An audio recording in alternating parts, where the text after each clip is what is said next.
When you have too many aerosol cans and you're trying to get rid of them, I don't know if anyone does that. Well, I'm in the process of that. Charging my crappy Napa battery. And I noticed this, walking around my beater. I got the door rust on this side and the back over there rust hole. I screwed with this maybe 2 years ago. This was actually all orange over here, so was this. I sanded it all down. Over here there was a deep pit, but it was still solid. I was poking at it. Over there, same thing, was a little pit. But now, rust has returned, and it's been 2 years. So there's probably rust inside here. That sucks. Should get a junkyard panel. Damn it. Junkyard is definitely cheaper than a quarter panel patch. I think it all started when they were sanding this though. Because there's a lot of weird stuff on the bottom of here and the door and everything, and you just pop it and there's rust behind it. I think they just, when I painted this side when it was crashed, they stripped it all down to bare metal. They didn't prep it correctly. If anything, maybe just with the welder you can go if it is a hole. That sucks.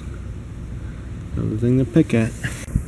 I need to save up though and get a DeWalt 18 volt portable angle grinder though, and I could chop out some quarter panels on the wagon. I should probably chop out some quarter panels for a Caprice, you never know.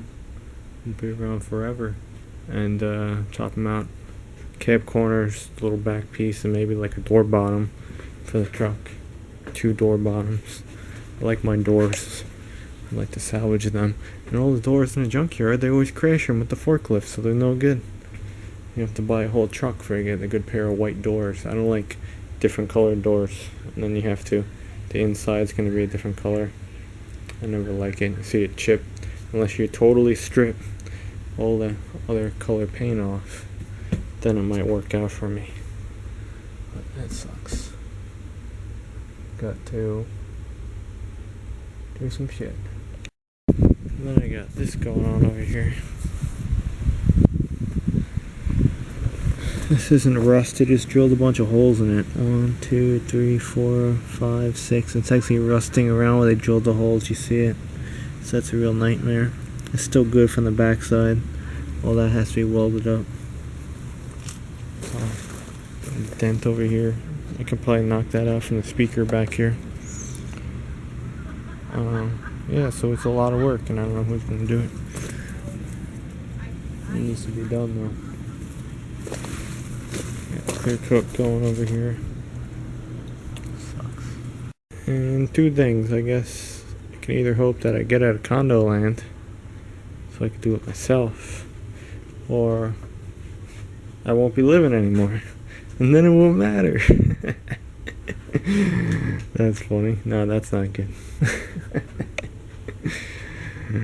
Oh man, sucks. Put some black caps on. I like them better than the colored ones. The original GM ones we got from the junkyard. I don't like the cheap Chinese ones in the retrofit. They break off. Yeah. Screw this place. I like those black caps. I'm gonna turn the light on so you can see. Yeah, black. I like it. It's not leaking yet. Let me see something. Nah, this is paint. Go with green belt. Where'd you get the green belt? Where'd you get the? I don't know. I got a couple of them on my cars. I can get a blue belt on this car, but I'm not spending $40 when that belt has 5,000 miles on it. So here's something too if you want to learn something. LT1 style. Light on again.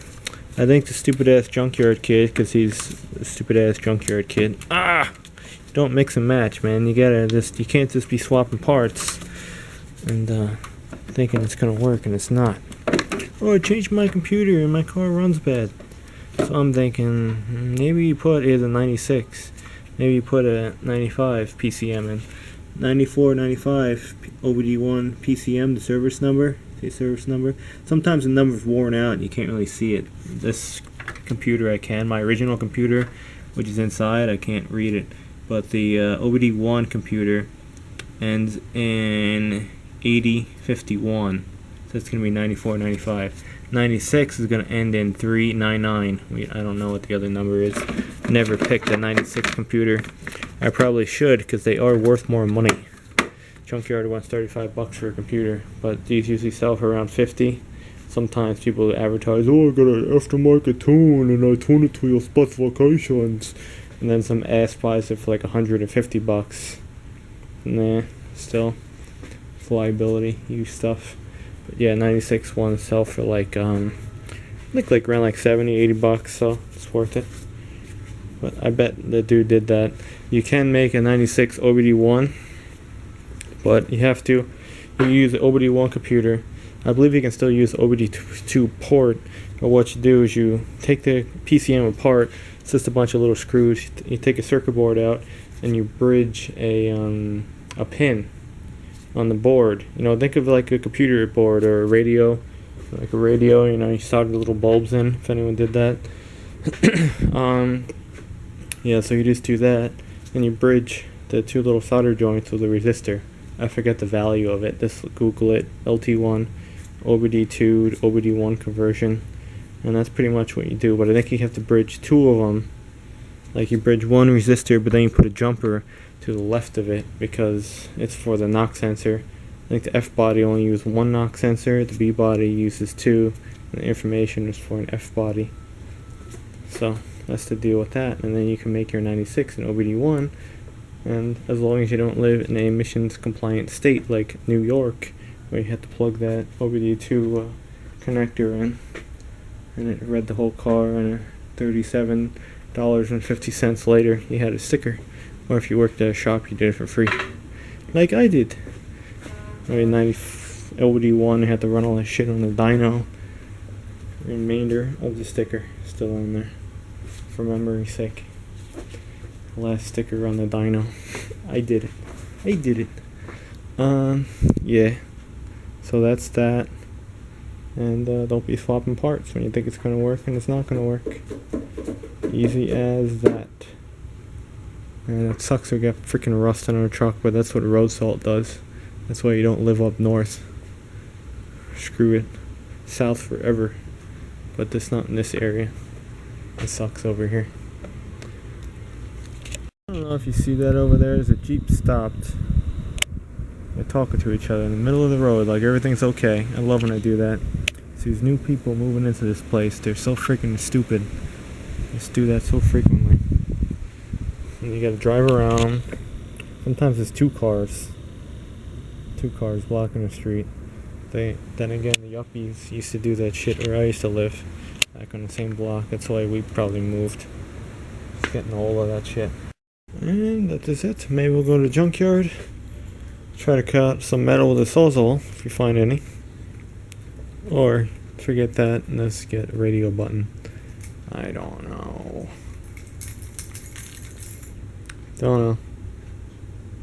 That's that Roadmaster's up the pile too. We gotta get a wiper board. They don't make those anymore. It's a good piece to have. You have a Caprice, that whole little plastic cover on the wiper motor. They go bad and then you're screwed. So I have one spare. I need more. A cycling compressor.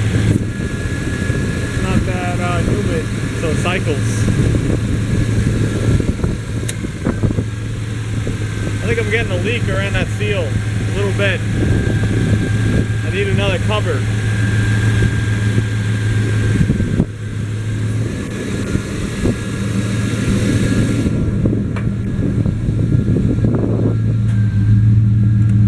Poor truck, even with rust. Yeah, it runs way better with power locks, so that runs way better with the charged battery. And we got rust underneath here too. All over there we got rust. I kind of just hacked it out. Yep. This looks good on the other side. Yep. Gotta get the hell out of here. Yep. So I was gonna call a dude too and see if he can make me beefy battery cables, but this has two fusible links that come off. Where's that one go?